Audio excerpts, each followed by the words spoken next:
বিসমিল্লাহির রহমানির রহিম। নাহমাদুহু ওয়া নুসাল্লি আলা রাসূলিল কারীম। মাননীয় প্রধানমন্ত্রী, বিরোধী দলীয় নেতা এবং অন্যান্য মাননীয় সংসদ সদস্যবৃন্দ, আসসালামু আলাইকুম রহমতুল্লাহ। আমি মাননীয় প্রধানমন্ত্রীকে ধন্যবাদ জানাতে চাই। সাংবিধানিকভাবে কার্যপ্রণালী বিধি অনুসারে আজকের এই মহান সংসদের সভাপতি করার জন্য যার নাম প্রস্তাব করেছেন, উনি অত্যন্ত একজন সজ্জন, উনি অত্যন্ত প্রাচীন রাজনীতিবিদ।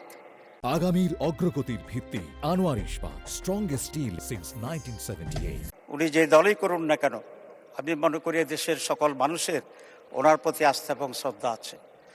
মাননীয় প্রধানমন্ত্রীর এই প্রস্তাবকে আমরা বিরোধী দলের পক্ষ থেকে পূর্ণ সমর্থন জানাচ্ছি।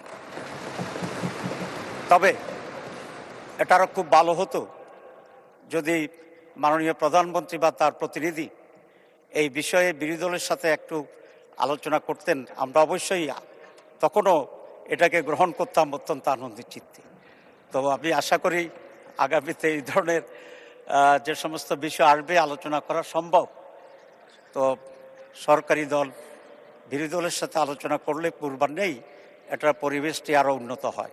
তা আমি সেই আশাবাদ ব্যক্ত করে এবং এই সিদ্ধান্তের প্রতি আমি আবারও প্রশংসা করে এবং মাননীয় সভাপতি, ওনার বাড়ি কুমিল্লা, আমার বাড়িও বোধহয় তার কাছাকাছি, সেই জন্য I have an special affiliation